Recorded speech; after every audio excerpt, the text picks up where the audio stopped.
Hello guys, welcome back to Sociology classes BA Part 2 Sociology first paper. Today our topic is domestic violence. Okay, घरेलू हिंसा. तो आज का topic क्या है हमारा? घरेलू हिंसा. ओके, भारतीय समाज में पारिवारिक समस्याओं के अंतर्गत घरेलू हिंसा की समस्या वर्तमान युग की एक प्रमुख समस्या है.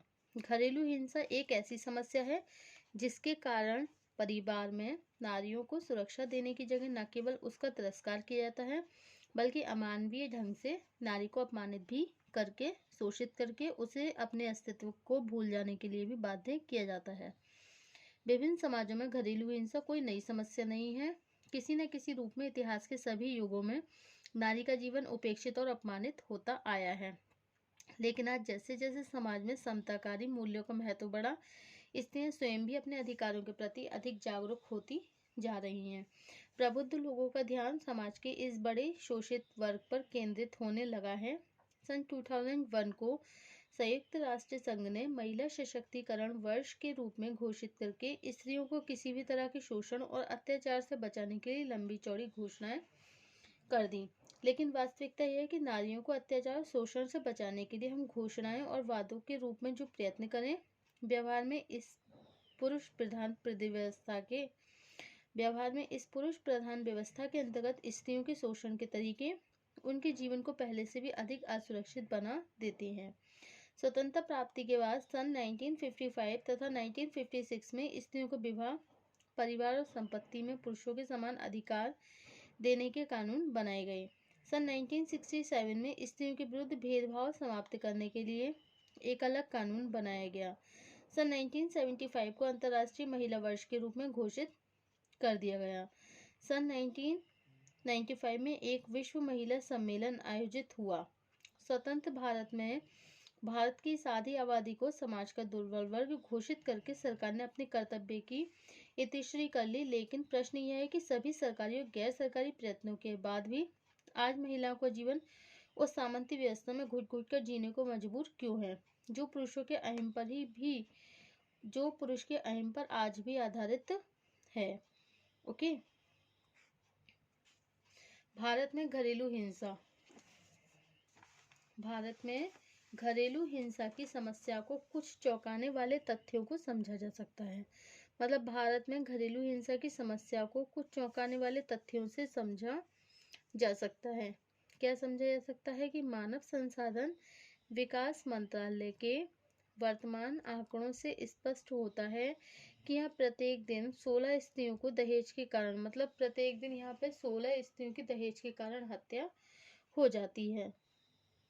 ओके, लगभग 70% ग्रामीण और नगरीय परिवार ऐसे हैं जिनमें किसी न किसी रूप में स्त्रियों के विरुद्ध हिंसक घटनाएं होती रहती हैं.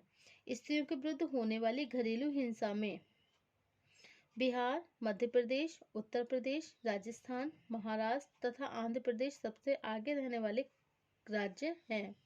कानून बन जाने के बाद भी दहेज के कारण होने वाली हिंसा की घटनाएं लगातार बढ़ रही हैं. नगरों और महानगरों में स्त्रियों के साथ छेड़छाड़, अभद्र प्रदर्शन के कारण उनका घर से निकलना कठिन हो गया है. दो परिवार के बीच होने वाले विवाद का परिणाम माँ, पत्नी, बहन या बेटी को किसी न किसी तरह से अपमान के रूप में भुगतना पड़ता है. ओके, ऐसे परिवारों की संख्या में तेजी से वृद्धि हो रही है जहां अनैतिक ढंग से स्त्रियों का उपयोग करके उन्हें अपमानित जीवन व्यतीत करने के लिए बाध्य किया जाता है. यही घरेलू हिंसा की वह जटिल समस्या है जिसकी प्रकृति और कारणों को समझना आवश्यक है.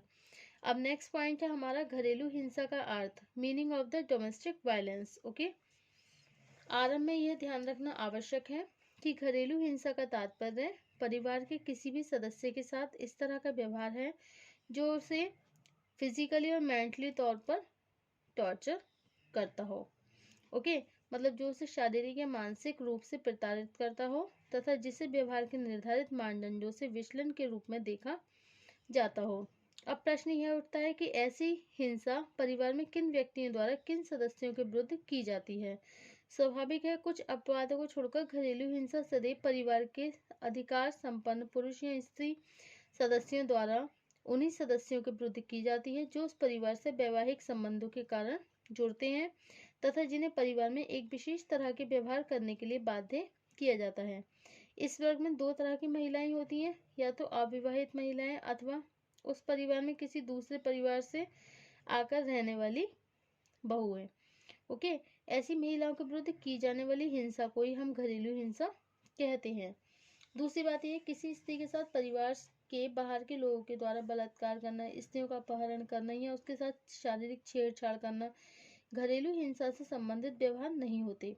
पारिवारिक हिंसा का संबंध होता है स्त्रियों के उस उत्पीड़न से है जो किसी महिला के निकट संबंधी जैसे माता पिता, सास ससुर, देवर, ननद, जेठ जिठानी द्वारा किया जाता है।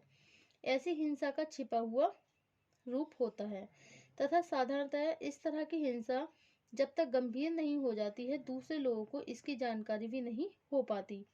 पीड़ित महिला द्वारा घरेलू हिंसा के बारे में किसी से कोई शिकायत नहीं की जाती है। ओके, तो साधारणतः अपने भाग्य के सहारे चुपचाप रहने की सलाह दी जाती है। पड़ोसी और नातेदार भी प्रायः इसमें हस्तक्षेप नहीं करते हैं क्योंकि इसे पति पत्नी या परिवार का एक निजी मामला समझा जाता है। ओके, पुलिस भी इस तरह की हिंसा पर ध्यान नहीं देती है अथवा कोई सम्मानित महिला घरेलू हिंसा की रिपोर्ट पुलिस में करना स्वयं अपने आप के लिए लज्जा की बात मानती है। ओके ओके, नेक्स्ट टॉपिक है हमारा घरेलू हिंसा का अर्थ। ओके, तो घरेलू हिंसा के अर्थ में और क्या बताया जा रहा है कि वास्तव में घरेलू हिंसा का अर्थ दो तरह से स्पष्ट किया गया है। इसका एक अर्थ संकुचित होता है, दूसरा व्यापक होता है। संकुचित अर्थ में हिंसा का अर्थ किसी व्यक्ति को प्रताड़ित करना, चोट पहुंचाना या शारीरिक रूप से घायल करना। ओके, अकॉर्डिंग टू स्ट्रॉस के अनुसार अबाउट द डोमेस्टिक वायलेंस, कि किसी को वास्तव में चोट ना पहुंचाई गई हो। ओके, किसी को नुकसान या चोट पहुंचाने की दृष्टि से उस पर जानबूझकर किया गया आघात हिंसा है, चाहे उसे वास्तव में चोट न पहुंचाई गई हो। व्यापक अर्थ में हिंसा का कोई भी वह व्यवहार है जिसकी औपचारिक रूप से सामाजिक निंदा की जाती है। दूसरे शब्दों में एक विशेष व्यवहार से व्यक्ति को यदि शारीरिक चोट नहीं पहुंचाई जाती है किंतु वह व्यवहार व्यक्ति को मानसिक रूप से आघात पहुंचाता है या किसी ऐसे कार्य को करने के लिए बाध्य करता है जो सामाजिक प्रतिमानों के विरुद्ध होता है। ओके, जो सामाजिक प्रतिमानों के विरुद्ध होता है, तो ऐसे व्यवहार को भी हम घरेलू हिंसा कहते हैं।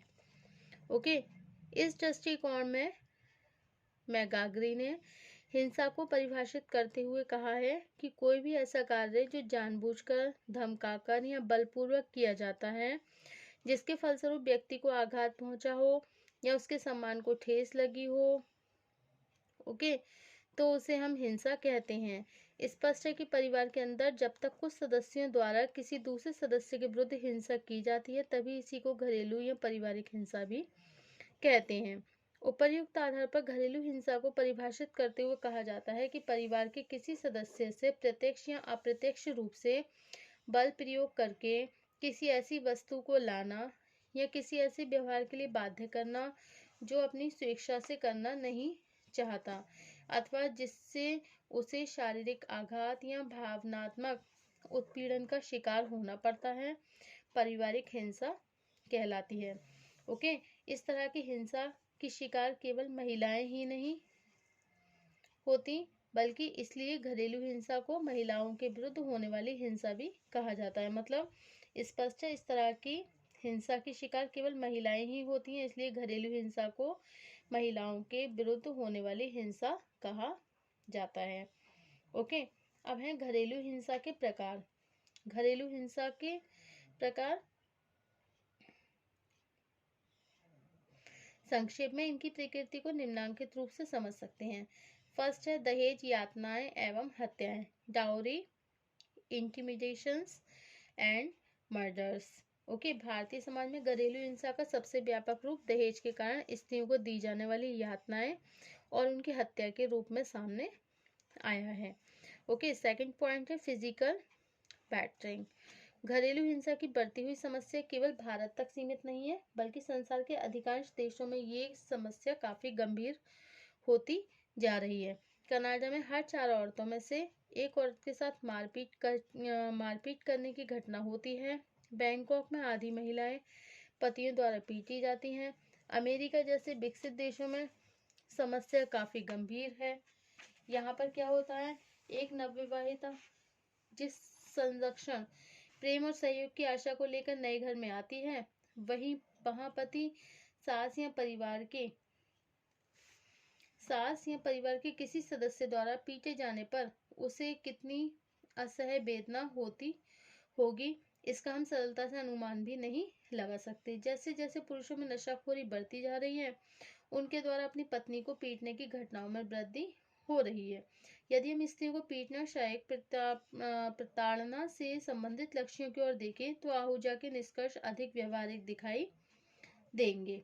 ओके, अब नेक्स्ट पॉइंट है आपका भावनात्मक तथा लैंगिक दुर्व्यवहार, इमोशनल एंड सेक्सुअल एब्यूज।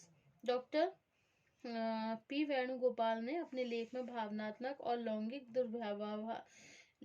दुर्व्यवहार को घरेलू हिंसा के एक प्रमुख प्रकार के रूप में स्पष्ट किया है। भावनात्मक दुर्व्यवहार का तात्पर्य पत्नी को दूसरे लोगों की उपस्थिति में अपमानित करना, बात बात पर ताने मारना, धमकी देना या फिर भावनात्मक दबाव डालकर ऐसे काम के लिए बाध्य करना जो स्त्री अपने मन से नहीं करना चाहती। यह मानसिक शोषण का एक घृणित रूप होता है जो शारीरिक यातना से भी अधिक पीड़ा देने वाला होता है। ओके, अब नेक्स्ट पॉइंट है नारी हत्या तथा भ्रूण हत्या, फेमिसाइड एंड द ट्विटिसाइड। घरेलू हिंसा का यह रूप कमोवेश संसार के अधिकांश समाजों में, लेकिन भारतीय समाज की यह विडंबना रही है कि यहाँ धार्मिक आधार पर कन्या के जन्म को अभिशाप और पुत्र के जन्म को वरदान के रूप में माना जाता है। प्राचीन काल में बहुत से परिवारों में कन्या को जन्म लेते ही मार दिया जाता था, जिससे परिवार पर होने वाले जो आर्थिक और सामाजिक बोझ से बच सके, मतलब किसी तरह का उनपे कर्ज न हो पाए।